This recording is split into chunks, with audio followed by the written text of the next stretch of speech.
God'll get you for that one. Maude is owned by Shout Factory. God'll Get You for That, Walter, is produced for entertainment purposes only. Sponsored in part by Findley's Friendly Appliances. Hello, everybody, and welcome to another episode of God'll Get You for That, Walter. And he will in this one. He will in this one. Unfortunately, I think will. this is one of the last times we hear her say God'll Get You for That, Walter. So sad. For a little bit. I think Yes. she says it like one more time, I think in like a later couple of episodes. But yes, hello, welcome to God'll Get You for That, Walter. A podcast where we discuss the famous 1970s hit sitcom, Maude. And we are your hosts, Tom Catt, and I am joined by the ever so delightful, the ever so fantastical, me, Tom Catt. No, my darling mother, Toni Homeperm. Yes. Say hi to the crowd. Hello. And we have some interesting news to Yes, share. we do. We just discovered it right before we recorded.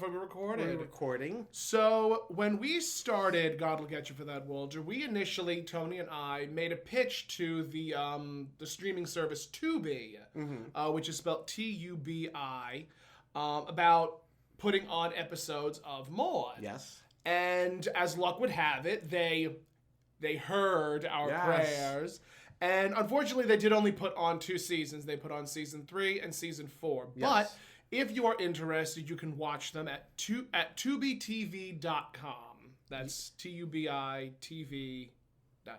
Yes. So this episode that we're reviewing and the previous 3 episodes from season 3 are all available. To for anyone to watch. Pleasure. For your viewing pleasure. If you've listened to any of these and you're interested in actually seeing the episode, you can do so. You can do so on tubitv.com. Or, of course, you can also buy the series at shoutfactory.com. Right. There you have it.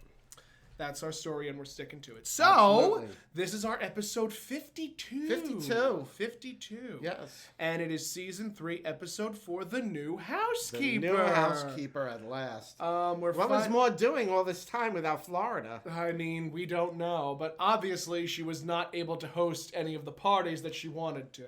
No, obviously not. So we are introduced... And also, Maude's hair, she had a different hairstyle. Maude's hair was very short in this episode. Yes, much shorter. Much shorter. Yeah. I don't know if the curlers weren't left in long enough or what, but it was a much more shorter hairstyle than we've seen on her. Yeah. But yes, so the new housekeeper is Mrs. Nell Naugatuck, played by Hermione Baddeley, who I actually just recently found out was the voice of Madame Adelaide in the Aristocats. Oh, really? Mm-hmm. Interesting. I remember I always used to watch it as a child, and I adore the Aristocats for obvious reasons. And I just remember loving the character of Madame Adelaide because, of course I did. Of course you did. And hearing her voice, I was like, that's Hermione Baddeley. So it was very interesting for me to just hear the that. kind of character every little gay boy wants to grow up to be. Every little gay boy wants to grow up to be Madame Adelaide. Why does every little gay boy want to grow up to be some boisterous broad? I mean, it's just the character, really. It's because those are the characters that we grew up around when we were younger. Loud, boisterous women, we males. Fee women. That's, dyslexia is high and mighty today. All the little gay boys, either they want to grow up to be a boisterous, Hollywood broad type, and a gay porn star. Yeah, well... Therein lies the dichotomy. So nice to see the juxtaposition between both of them. Right? I would much rather wear fake breasts and wear heavy makeup and wigs than I would be getting plowed. But we acknowledge those that do, and we champion for them. You wanted to be a farmer? You said you wanted to get plowed. Welcome to the last episode of God'll Get You for That, Walter. The show where every episode is the last episode. So this episode airs September 30th, 1974. It has guest stars Jack Griffin as the delivery man, Jack Manning as just a nameless man, and Alice Bax as a woman. Yes. Written by Norman Lear, Bob Schiller, Bob Weisskopf. Bud Grossman was the script editor, and Rod Parker was the script supervisor. So, in the compendium of Maude episodes, I rank this very highly. I think this is definitely one in my top 10. It was a very good episode. It's a very good episode. Yes. So it opens with Philip reading the funnies. He's reading the comics. He's reading the funnies in the newspaper. He's lying on the couch. Yep, chilling, really enjoying himself. I remember doing that when I was a little kid. I enjoyed reading the funnies when I was younger. What were your favorites? I remember Peanuts. Obviously. Blondie. I'm trying to think what else. Dick Tracy. Okay. Gosh, I can't remember. Whatever was there, I read. Oh, Dondi. Dondi was a favorite of mine. Dondi was my mother's first cat's name.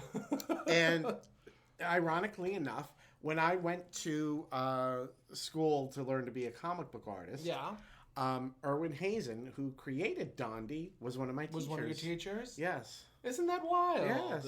Yeah. The things you learn. Yeah. Did you learn a lot from them? Yeah, but I never actually pursued the career. Pursued the career. Now the only art I do is what I create on my face. What you put on your face. Yes, but well, seems to be working.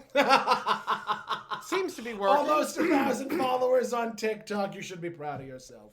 We'll be going live any day now. Any day now. When it came to comics, I always enjoyed Peanuts and Chatty Cathy. Oh yes. Was it Chatty Cathy? Or I think it was just Kathy. Or no, I think it was just Cathy. Kathy. Yes, just I liked. Cathy. Yeah, I liked Kathy. And I think Wizard of It. I enjoyed. Oh yes, Mallard Wizard of It. Fillmore. Yes. I enjoyed Mallard Fillmore. Mallard Fillmore. I don't remember Mallard Fillmore. It was about a duck. Okay. You know, mallards. I don't remember that one. Oh well. Must have been after your time. Must have been. And Dennis the Menace. I enjoyed Dennis the Menace. Did enjoy Dennis the Menace.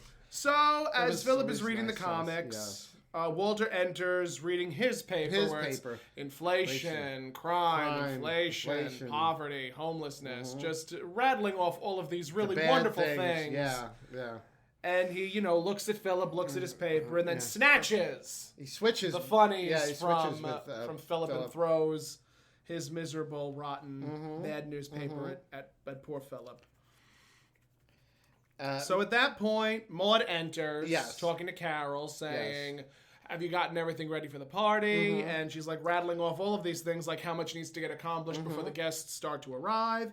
And she says, double check the silverware, like 48 teaspoons and 48 dinner forks. There's like 48 of everything. Yep.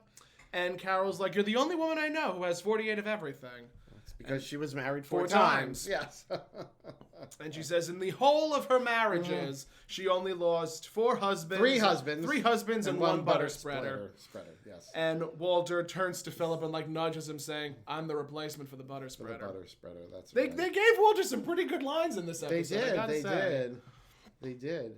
And that's when Walter and Philip, they're having a discussion about about the party. And Walter is telling Philip that it's about stamping out discrimination against women. And it's because a teller at a local bank was fired by the owner of the bank for getting pregnant. Yep. And Philip's like, well, why isn't the man getting in trouble? And Walter's like, well, because he owns the bank. Yep. And Philip says, well, that's not fair. And Walter, avoiding the issue, says, you'll understand when you're older and you have your own bank. But, not fair. Not fair at all. Not fair.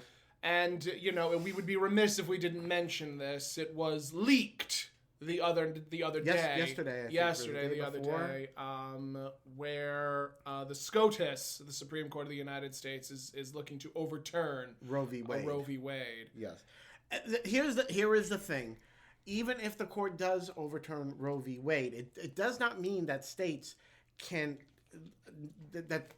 still they're making it a states' right issue, yes. states' rights issue instead of A state can still allow Yeah. legal abortions. And However, we know what states they'll be. yeah. However, if you're living in a state that makes it illegal, Yeah. if this all comes to pass, we don't know. We don't know. It's It's still very up in the air. Yeah. It bothered me a little bit though. I mean, I've seen smatterings about this online. Not nearly as much about Kim Kardashian wearing the Marilyn Monroe dress. And I was just like, really? That's what the biggest concern is? Here was my thing. So last night I was scrolling through Facebook, as you do, and I was seeing all the stuff, all the kerfuffle about the Met Gala, and I'm like, all right, it's one look after another. Yeah, okay, who cares? Blake Lively won the Met Gala. Congratulations. Beautiful dress. She's going to lead the charge when it comes to the dress. Hunger Games. Yeah. I adore Blake Lively. I adore Ryan Reynolds. Some of the outfits were cute. Some of the outfits were not so cute. Right. And then I saw one of my friends, Eric, posted saying that the Supreme Court is overturning Roe v. Wade. Right. And I'm like, please be joking. Yeah. So I immediately typed into Google and I saw the Right. New York Times, I saw Politico, I saw Reuters, I saw AP. And I'm like, great. This is absolutely wonderful. Why aren't we focusing on because the Met Gala apparently takes precedence. Right. Yeah. Not to it was one of those moments where I'm like, I feel like I'm having a stroke. Mm-hmm. Because here is this really gaudy, over the top moment for all of the Hollywood elite to eat up.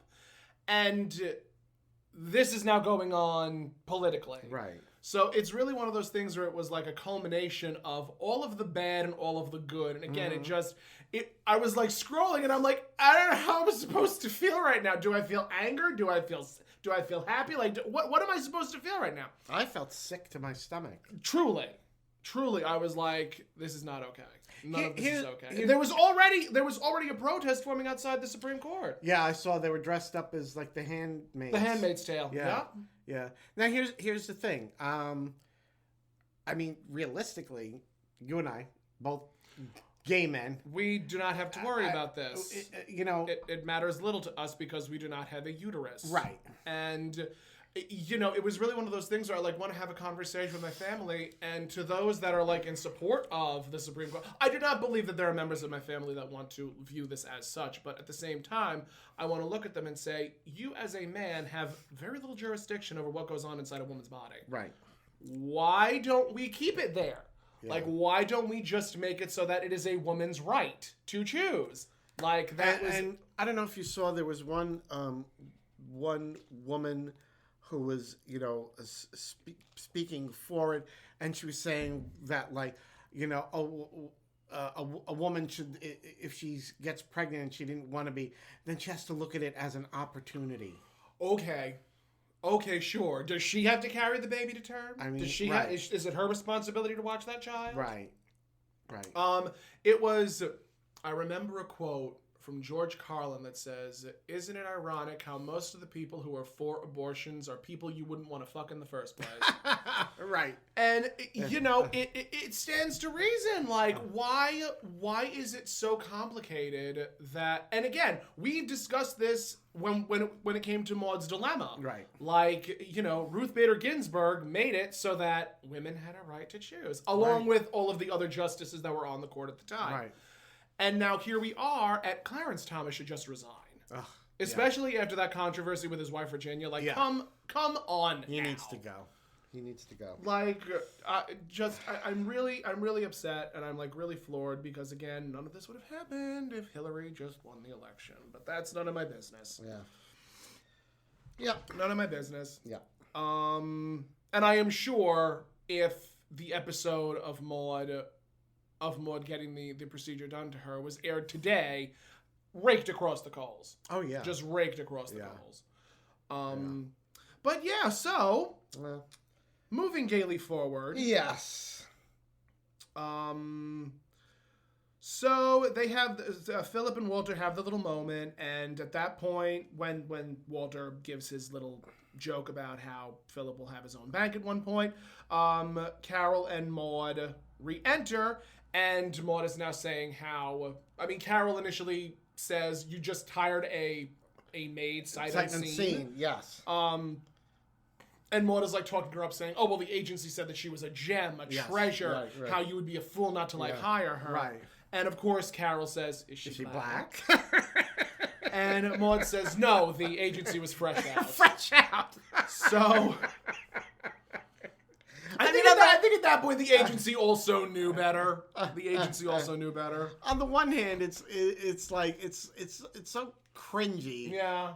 Of Maude to be like that, but on the other hand, I mean, she's trying to give an opportunity to a person of color. Yep.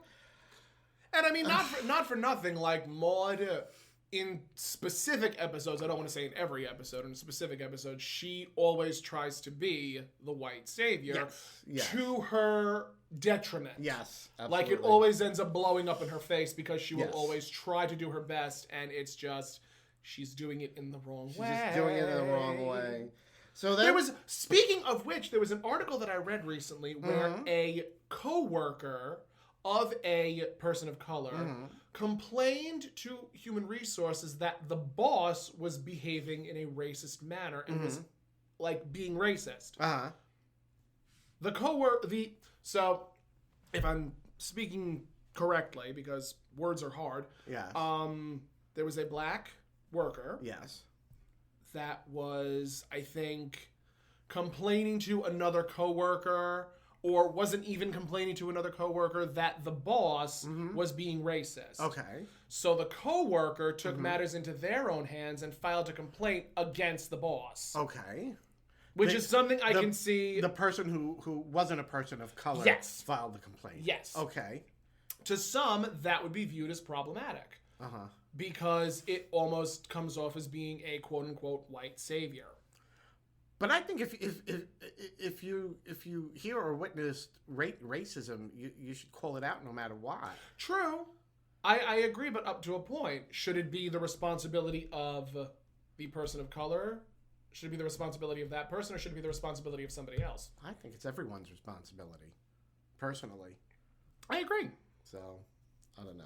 It's just my feeling. It was literally just one of those stories that like I remember reading on Reddit, and I just cannot remember the specifics of it. But it was one of those things that I was like, I could see Maude doing something like that. Oh, definitely. So then the doorbell rings, and we Maude is overjoyed. We think it's Mrs. Naugatuck. We think it's Mrs. Naugatuck, but it is not. It is not Mrs. The delivery man with a huge. But she says face. to Walter, "Don't act like the ugly American." Yes. You're not that attractive enough to begin with. That's right. Such a charming wife. Yes. So this big hulking Jack Griffin walks in saying, "Here is this package from the Duchess of Naugatuck." I missed that. I missed hearing him call her the Duchess of Naugatuck.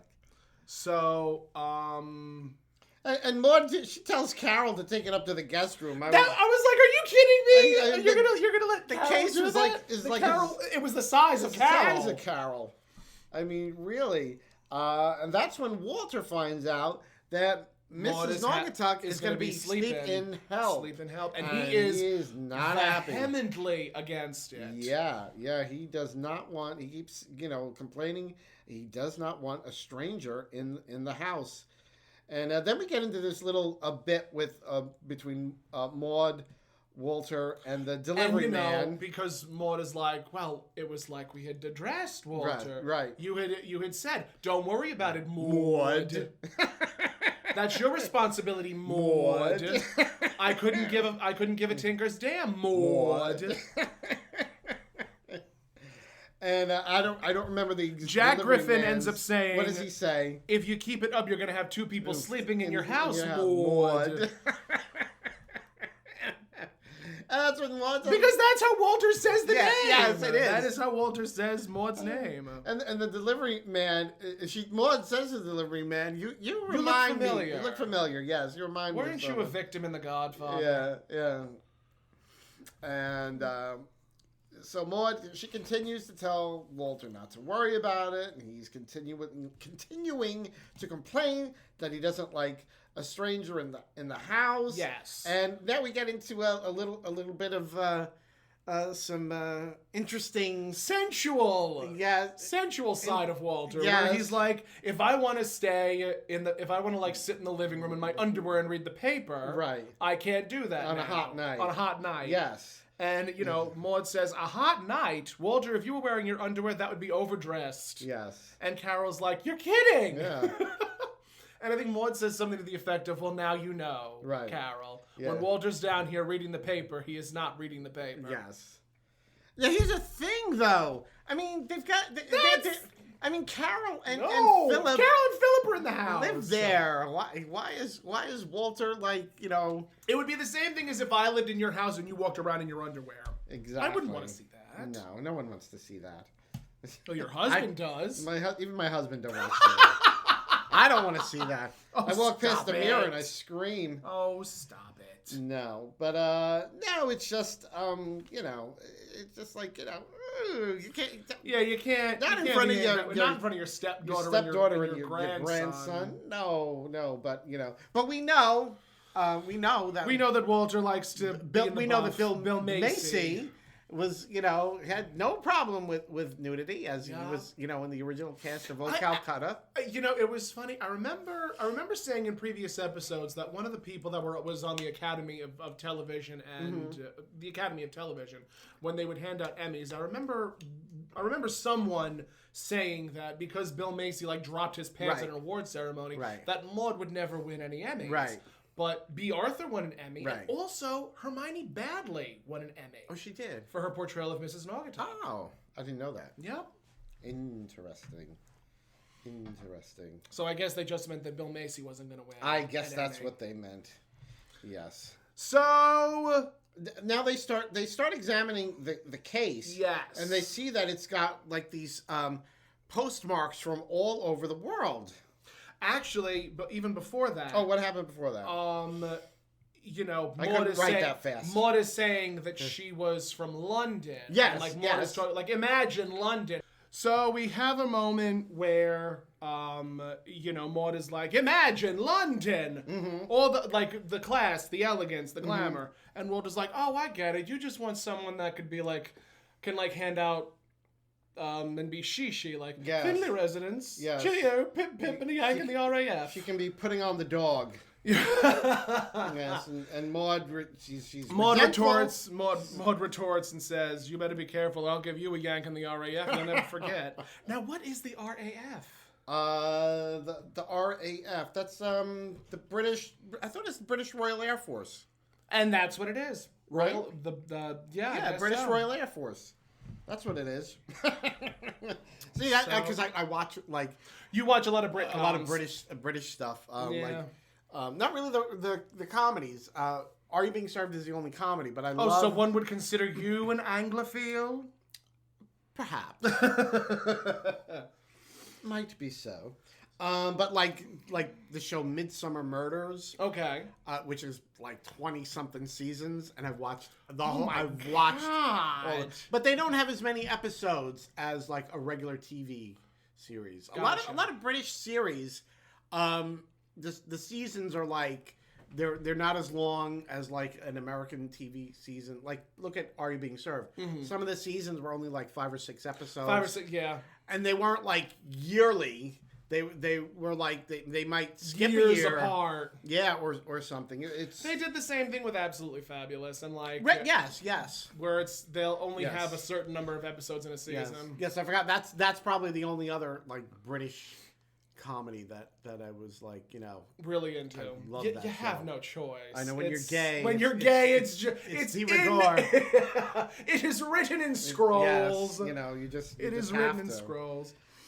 So yank in the RAF, the doorbell rings, and they start looking at where she's been, Brisbane, Tokyo. I'm trying to think of other countries that were yes, because it was one of those really old fashioned suitcases that had hangers in them. Yes, it was huge. I've always been fascinated by those, especially the more I watch older movies with train cars and just like when you see like old movies about like the Orient Express and Yeah. like the And wealthy socialites and they had these big they have these gigantic trunks, closets, it's closet just suitcases. like, and like it's like it always fascinates me, things like that, like they would get so so elegantly dressed, and then they'd be going to dinner and like in the dinner car and all this stuff, and then it's like servers have white gloves and they're serving them the food. What a romantic time that was. Yeah, I know. Yeah, if you had money. If you had money. I mean, If you that's had even money. the same today. If you Very had money, true. you could live glamorously. Very true. Thank God for us. We just live Yes. glamorously anyway, even though Yes. it's just drag. It's just drag. So now it was at this point now that Maude told Walter not to act like the ugly American, yes. And she wants him to make her feel at home. Yep. And she even says, think of her as Greer Garson and Mrs. Minerva. And now the doorbell has been ringing because she's actually at the door. Yes. And while they're having this conversation, the doorbell's still ringing. Yep. So that finally Maude goes and she opens the door, and here where the audience who doesn't know what to expect is thinking, Maude's painted this picture of this very refined, elegant, sophisticated woman. Yeah. With a very posh accent. Yes. You're thinking like upper crust. Yeah, you're thinking upper crustian, aristocratian. Putting on the dough, that kind of thing. Right. Hoity-toity. And then enters Waddles, I should say. Mrs. Naugatuck. The short, frumpy Mrs. Naugatuck. And she announces, you really ought to do something about them stairs. I nearly broke me bloody bum. And the audience loses it. Yes. And the audience loses it. And of course, Maude puts her arm around Mrs. Naugatuck. Didn't I tell you, a young Greer Garson? Yeah. And that's when she tells Mrs. Naugatuck that Maude herself, she's something of an Anglophile. An Anglophile. And Mrs. Naugatuck says, "Oh, you been to London? She's like, "No." No, but I have relatives in Toronto. And I saw the London Bridge in Arizona. Yes, the London Bridge. And she says, "Oh, it has fallen down, hasn't it?" I loved that. I love that character so much. Yes. And I think they're asking her about like the some of the places on the case, and they talk about Brisbane. Yep. And we come to find out that Mrs. Naugatuck ran a bawdy house. A bawdy house. Which by today's standards would be considered like a cat house or a house of ill repute. A house of ill repute. Ill repute. A brothel. Oh, a brothel of in the red light district. I have wanted to be a madam for years. Ever since I saw Best Little Whorehouse in Texas. I thought you were. You mean you're not? I feel betrayed. As a matter of fact, I was like saying to myself, I'm like, how much would it cost to own a place like that? And of course, I would think about my wardrobe, and I would think about how the girls would get paid, and then I think about all these things, and I'm like, it's too much money for me right now. No. When we become millionaires off of what we're doing, then we can say, yes, we'll open our own bar/brothel. Let me know when that happens. I will. It'll happen. And Maude is she thought it was a boarding house. And Mrs. Naugatuck says, "Oh no, they didn't spend the night. They didn't stay over." And she was ever so busy. Ever so busy. Ever so busy. She was, cooking and cleaning and and Maude is like, she's like, she can't believe that she was employed at such a place. And we find out that she wasn't employed. She wasn't employed. She owned the place. She owned the place. And she's telling Maude how, everybody just, loves her cooking, her Everyone cleaning. goes crackers over my cooking, and everybody goes personality. body over my personality. Over her personality, yes. And of course, Maude is like, did you hear that, Walter? First we're going to go crackers, and then we're going to go potty. Yes. It still makes me laugh. It still makes me laugh. And she wants Carol to show her to the kitchen. Carol says, like, walk this way. And Mrs. Naugatuck says, oh, if I could walk that way, I would have stayed in Brisbane. Yes. Because apparently, Carol walks up the stairs. She saunters up the stairs. Yes. And then Walter and Maude get into it. Of course they do, because Walter does not want sleep in hell. He doesn't want sleep in hell. And he's like, you're going to pay her a week's salary, and you're going to send her on her way. Yeah, and he says, that's final. And so... I have written down that I think Maude probably says something to the effect of, you have absolutely no taste in class, Walter. Right. It stands to reason as someone who crumbles Ritz crackers into their soup. I like doing that. Doing that too. I enjoy it so much. Actually, you know what? We went to a diner last night. We haven't done that, and I'd gone out just like the two of us to a diner for dinner, and I don't know how long.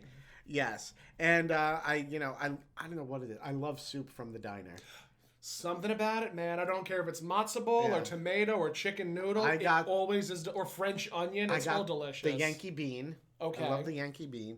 And, and they serve those little oyster crackers. Love them. I love those things. Love the oyster crackers. I love those things. So they don't taste like oysters, but they look like oysters. Yes, and I just love those little crackers. Yep. I don't buy them to have at home. Which I could. You could do that. I love having them at the diner. So I enjoy crumbling Ritz crackers into my soup. So I believe that. Carol had shown her where her room was. Yeah, where her room was. She went went to the upstairs. kitchen. She went upstairs. And when Mrs. Naugatuck comes back down, she has this beautiful blue Grecian vase. Yes. And Maude is like, "Oh, Mrs. Naugatuck, this is beautiful." It's beautiful, and she takes it from her, and she's holding it, and Mrs. Naugatuck, oh, do you like it? Cyril's in there. Cyril's in there. And the look on Maude's face. Yeah. He's like, yes, you're holding me husband's ashes. You're holding his ashes. And Maude's like, how long has he been in there? How long has he been in there? Only since he died. And Maude's and you would think, like, every time I hear Mrs. Naugatuck's voice, I'm like, you would think it would grate on your nerves. Yeah. Her accent never did that to me. Oh, I love it. I adore her voice so much. And, so then she takes Cyril into the kitchen, and Walter says... Maude is like, isn't that touching? Yes. That's when Walter tells her... If you did that with your ex-husband, you'd have to carry around a six-pack. A six-pack, that's right. And again, just... And now Walter's like, that's it, she's through. Yeah, Walter's like, that's it, she's done, you gotta fire her. And Maude's like, well... Mm-hmm. If you feel that way, I see no reason why you shouldn't be the one to tell her. Right. Mrs. Naugatuck! Yes. You're firing that dear sweet lady. Yes. Like, you should have the pleasure of firing that dear sweet lady. And calls out Mrs. Naugatuck. Yes, she's like, Mr. Findlay wants to talk to you. And then Maude saunters into the kitchen. Right. And Mrs. Naugatuck comes out and, Mr. Findlay says, I want to talk to you about your employment. And they have this adorable little bit where Mrs. Naugatuck calls him Master. The Master. The Master. The Master. And she's pampering him, putting a pillow. And he's like, the Master? The Master. And she's like, oh, yes, you're the head of the house. You're the head of the house. Head of the house. And now she's telling he's got to sit down. Yup, sit down. She puts a pillow behind his back. She's making him comfy. She gets the ottoman for his feet. Puts a bit of zippity in the old doodah. Yes, and Walter's just like drinking it all. He's like, thank you.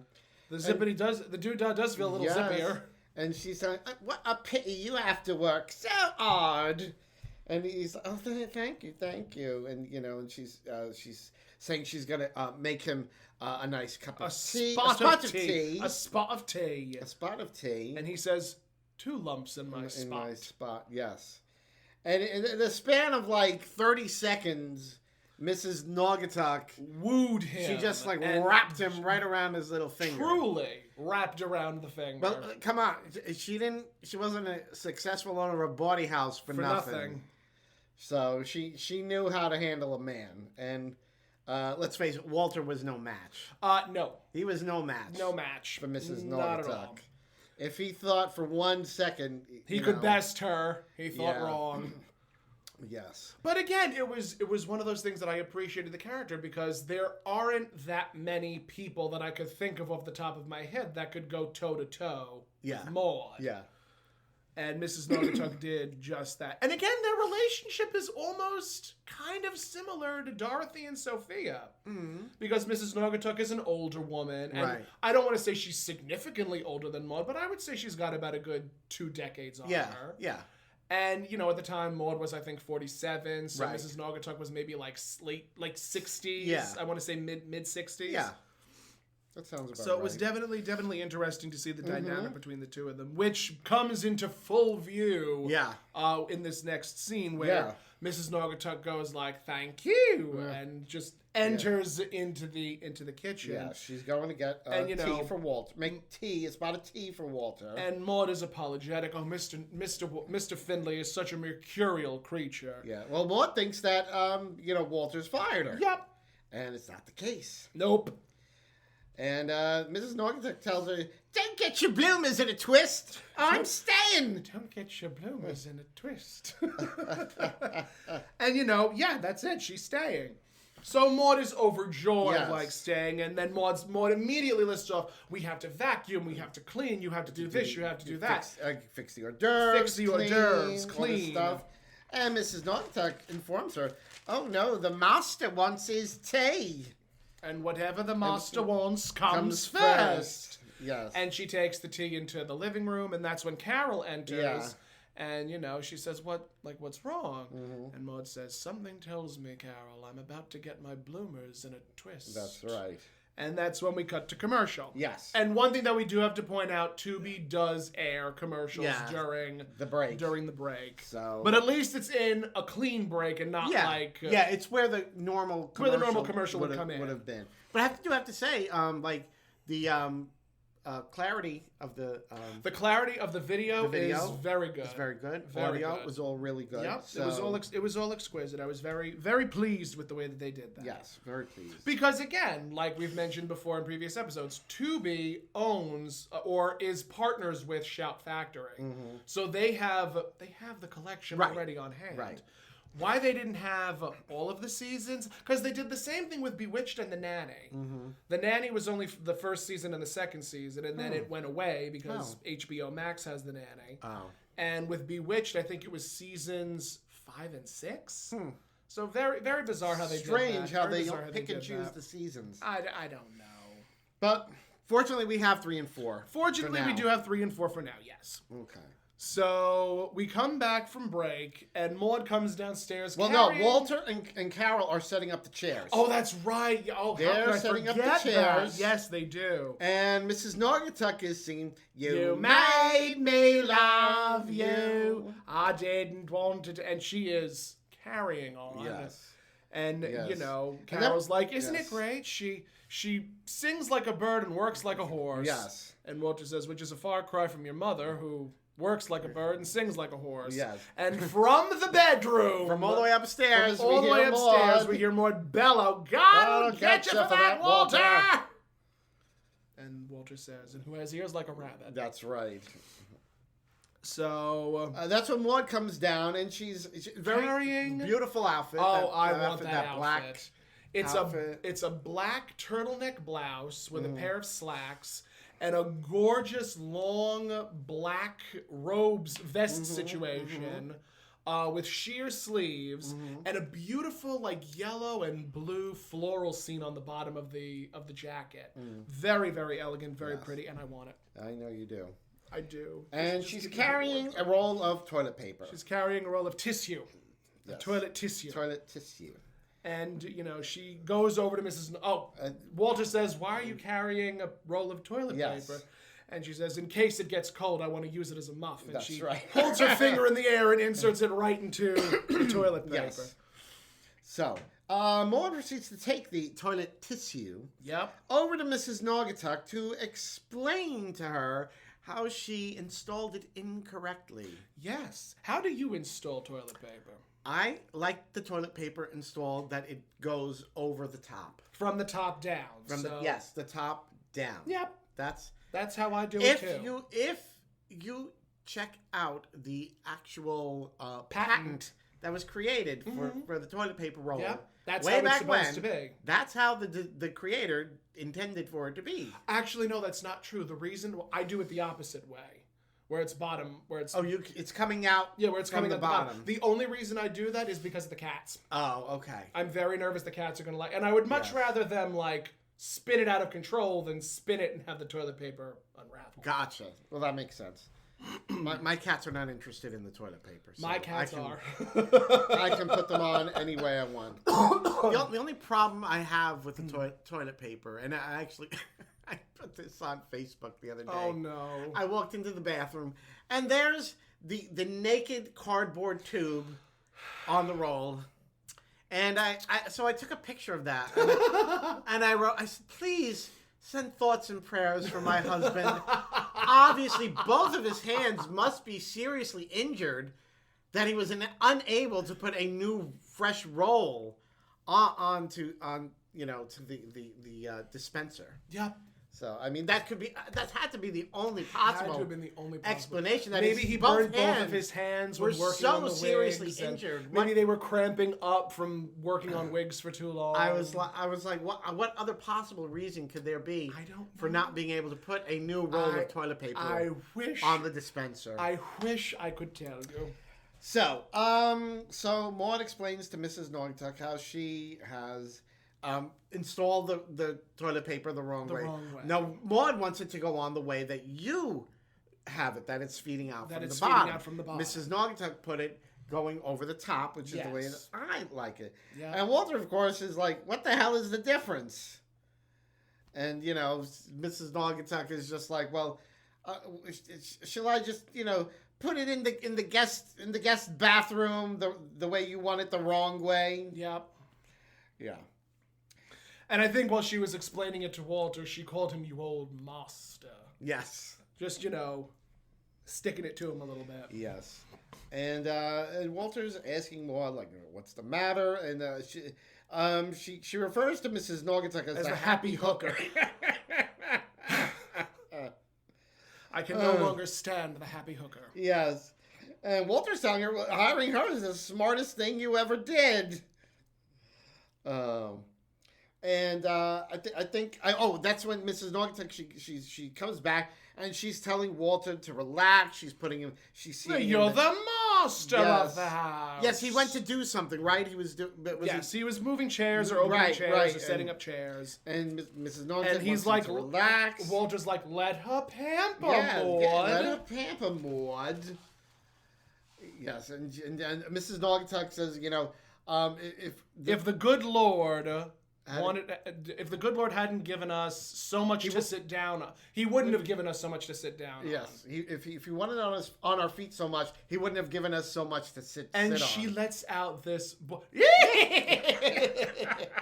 this boisterous laugh. And I think at that point she exits to the kitchen. And that's when Maude wants Walter to take the trunk upstairs, get it out of the way, and she called it. I think Maude said, how can you let this happen when you're too busy having your pillows being fluffed? And she actually called Mrs. Naugatuck a fluffer. Now, to those not in the know. Inquiring minds. Fluffer is actually... If we could only insert the rainbow, the more you know. The more you know. The fluffer. Please explain to our listeners what a fluffer is. A fluffer, I want to use the term pejorative, but it's not derogatory, so it's I guess we can say colloquial. Yes. Fluffer is what is more commonly known in the pornography world as someone that will stimulate a male performer so that they can perform. Yes, and they're called a fluffer. Is called a fluffer. Yes. And they exist in both, straight and gay porn. Yep. Although I don't think they need it in lesbian porn. I don't think they need it in lesbian porn either. No, but straight and gay porn. Unless a lesbian sheds, then I don't know. Yes, I don't know. Or they're Lebanese. Or the Lebanese. Yes. Weren't Dana Thomas one? Well, he could have been. He could have very well been. So yes. she says, that fluffer has you wrapped around her little finger. Yeah. And she goes on to complain. How come? And she's saying, why did you change your mind? He's saying he did it to please you, please Maude. Everything I do, Maude, is to make sure that you are happy and pleased. Yeah. And Maude says... In a pig's eye. To put it as bluntly as possible, Walter. In a pig's eye. In a pig's eye. And she ends up saying how they had the same fight 5 years ago about the very same tissue issue. Yes. Then it was an issue for Walter, but this time he doesn't care. Yep. And at that point, she says, will you kindly take Mrs. Naugatuck's suitcase up to her room? And I think at that point, Mrs. Naugatuck enters and she says, no, that's my, let me take care of it. Actually, before they even got to that, Walter had accused Maude of being jealous of Mrs. Naugatuck. Yes. And have something about her saying that, about not leaving no trick unturned. Yeah, she says, it was the same way that she ran, the same way that she's running you was the same way that she ran her bawdy house. Right. No trick unturned. No trick unturned. Very derogatory, way of talking about this woman. I know. No. And Walter tells her that, she's being paranoid. Yep. Yes. And, which is something every woman likes to hear. Every woman loves to be told that they're being paranoid. Yes. That's when they get to, Maude wanting him to take the trunk upstairs. Yep. And he's attempting to do so when Mrs. Naugatuck comes back in. She sees Walter, and she's like, "No, let me do it." Yes. And he's like, "No, you're not going to take this up." And she's like, "At least let me help." Yep. So Walter, he starts taking it. Mrs. Naugatuck is taking the other side. Ends up hoisting it on her back. Hoisting it on her back. And ends up... And she sings while she's carrying this up the stairs. Up the stairs. And Maude turns to the audience and says, good Lord, on top of everything, she's a show-off. She's a show-off, yes. So I think at that point, it's when we, it's Maude and Walter having the conversation of what made Walter change his mind. Because, the next thing I have written down is when Mrs. Naugatuck comes back downstairs. So something had to have happened between her going upstairs with the suitcase. And I have that Maude said that she was going to have to straighten her out. Yes. So I had that at that point. That's when Maude's saying that she has to straighten her out. And that's when Mrs. Naugatuck comes back downstairs and she starts to set up the chairs. And she makes a remark about how that it's woman's work. Yes, we start because to get she this whole says thing.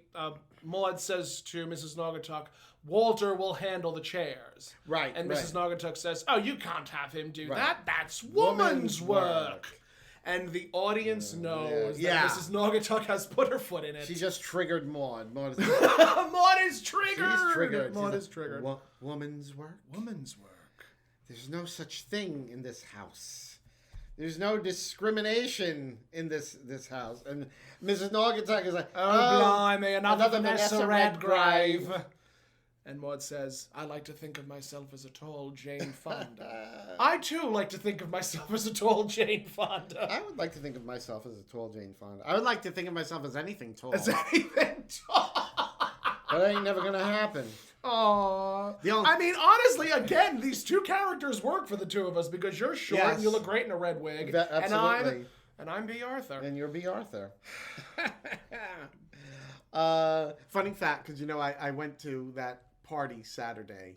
Yes. For my drag mother. Yes, for your drag mother, Chiletta Divine. Had a big birthday 60th bash. Birthday party. And very famous New York City / Fire Island / Lips drag queen Ariel Sinclair was there and was she hosting. Is also very short. Ariel is like the only drag queen shorter than me.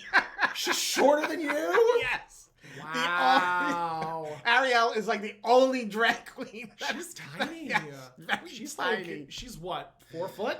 No, not 4 foot, but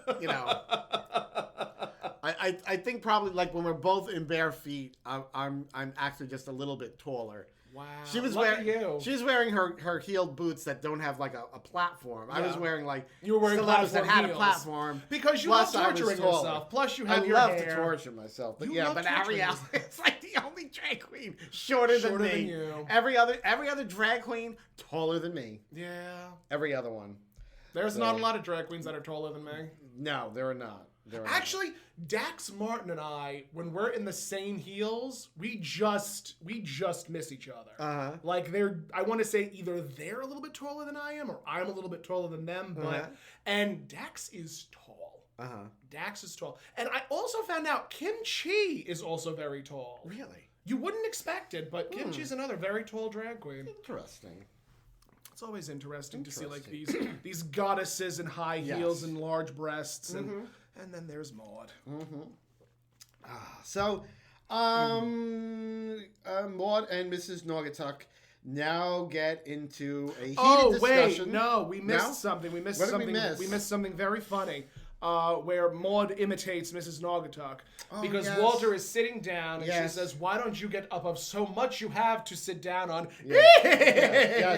And go and like take care of the rest of the chairs for whatchamacallit. Right, and that's when Mrs.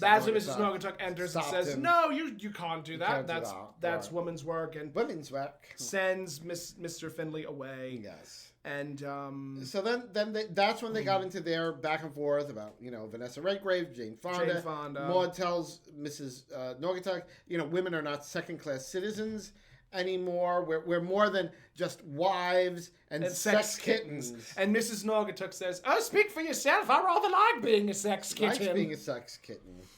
And Maude is like, "Really? At your almost like at your age? You at your age?" And she's like, "I'm not dead yet." That's a you. That is a you. That is a you quote. Absolutely, not dead yet. But I'm not dead. And I think at that point, Maude tells her that she's old fashioned. Yep. And if she's gonna continue to stay there, she's gonna have to change. Mrs. Naugatuck accuses Maude of not liking men. Yep, and Maude is incensed. Yes. She's incensed. I adore men, and they adore me, but there's no one in the world who adores men as much as me. She's had 4 husbands. And she says, if you have to know, 4 selected me to marry. Mrs. Naugatuck says, well, there's one born every minute. And just the back and forth is delicious. It's so delicious. Maude she says, I won't be insulted like this in my own home. And Mrs. Naugatuck says, I will not be told how to handle a man in any home. Right. And then they go into this like bickering back and forth, and Walter obviously overheard them because he enters and cries out, "Maude, sit!" Well, no, before that, Mrs. Naugatuck was saying that it's a woman's role to serve men. And Maude says it is a person's world to serve the best interests of the people. Yes, and Mrs. Naugatuck, she says to Maude, like, "Are you giving me the sack?" Well, I quit. I quit.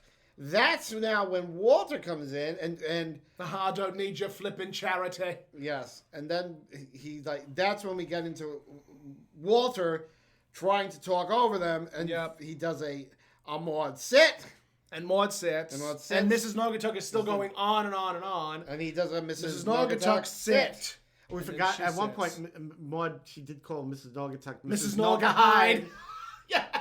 That was cute. Again, this episode was packed with a lot of funny moments, a lot of very poignant moments. Chock full of nuts. Chock full of nuts. Is that heavenly coffee? Yes. The heavenly coffee.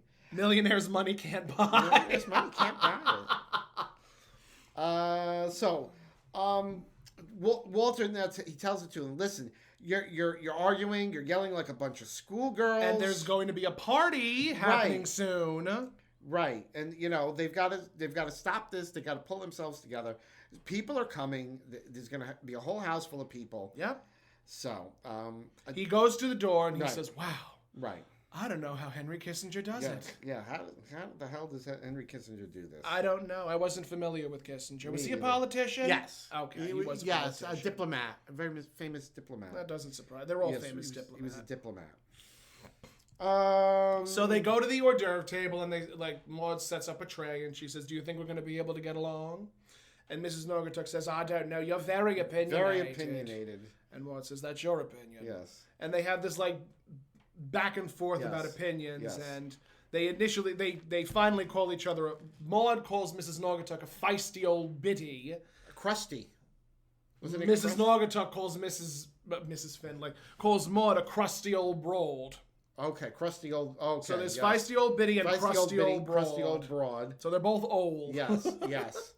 And then they switched and called each other the same the other thing. Maude called Mrs. Naugatuck a crusty old broad, and yes. Mrs. Naugatuck called Maude a feisty old biddy. Yes, yes.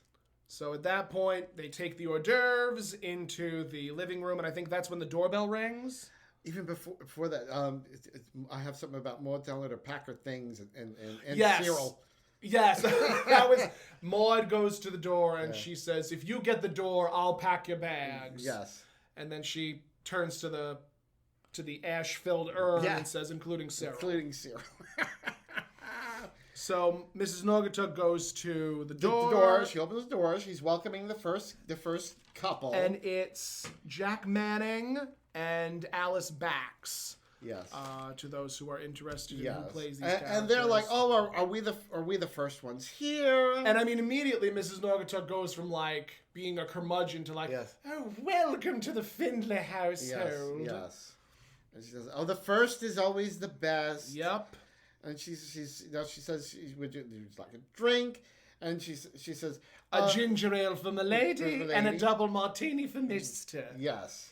And they were like, goes, "Yes, that's right." Yeah. And Maude's face goes from like smarmy and upset to, "Wow, she knew." Yeah. And Walter says to her, "How did you know that's what they wanted?" And what did she say? She said, "Well, I could tell she was a teetotaler and he was a lush." She says, "You know, she wasn't a topless barmaid all those years for nothing." Yes. And the couple in there, they're like, Maude, where did you find her? She's a gem. We love her accent. She's so cultured. Yes. Like yogurt. Yes.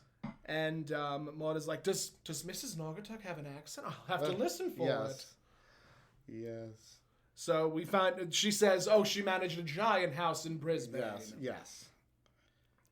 So at that point, I think Mrs. Naugatuck turns to Walter and says, "Don't worry, ducks. I'll have her eating out of my hand in no time." In no time. And I think at that point they cross paths and they do another crusty, feisty, crusty old biddy, feisty old broad type of thing. Yes. And Maude goes over to Carol and Carol says, "What do you think? Do we like her?" And Maude's like, "Don't worry, Carol. I'll have her eating out of my hand in no time." And I think that's when we go to break. That's when we come back from break. We go to the epilogue. We go to the epilogue. I'm assuming it's the kitchen the next day. Yep, it's the kitchen the next day. Maude is in her nightgown. Yeah. Walter's in, I think, a bathrobe and flip-flops or slippers. And they're sitting at the kitchen table. Yep. And Mrs. Naugatuck enters, and I think Walter's reading the paper saying they're allowing tourists back in China. Yes, yes. Why is that? Oh, I don't know. I don't remember anything about that. Well, I mean, for the longest time... Because it was 74. It was late 74. Yes. Actually, there was kind of like... I remember there was a big thing because China was sort of had closed its borders to the world. And then there was a big thing, you can look it up, that like Nixon went to China. Yeah. And that started like opening up the... Open the borders again. Yeah. So if you look that up on history lessons, history lesson, history lessons, we didn't really have any relations with China up until Nixon. Until that point. Isn't that something? Yeah, I know. Now, who came first? Was it the chicken or the egg? Yes. I mean, in this case, was it Reagan or Nixon? Nixon. It was Nixon who came first, and then Reagan came after him. Yes. And then George H.W. came after it. Got it. Understood. Clear as a bell. Nixon, then it was Ford. Carter. Ford? Yes, Nixon, Ford, then Carter. Then Reagan, then Senior, then Clinton, then Junior. Yeah. You got it. So at that point, Mrs. Naugatuck says, "Oh, I loved being in China." Yes. And, it was 1923. She was the chief cook with whose expedition?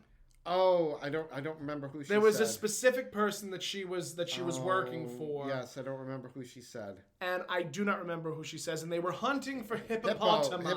Hippopotami. And at that point, Maude, there's a break, and Maude screams, "Wait!" Yes.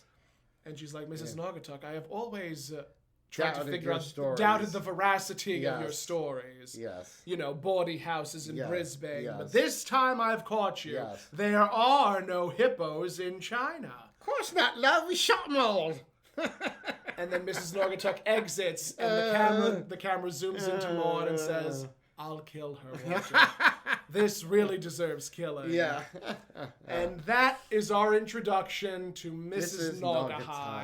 Naugatuck. Whatever. Naugatuck. So, I thoroughly enjoyed this episode. And I really enjoyed what they did with Mrs. Naugatuck's character. She was with Maude for, I think, 2 years. Or 3. It was 3, 4, 5. Yeah, she was with them for 3 seasons. Uh-huh. I think she left, I think, at like sort of the tail end of season 5. Okay. Yeah, she left at the tail end of season 5, and then in season 6 we got Victoria. Uh-huh. But it's interesting to note, Hermione Baddeley was credited as Mrs. Naugatuck consistently. She was a series regular. Mm-hmm.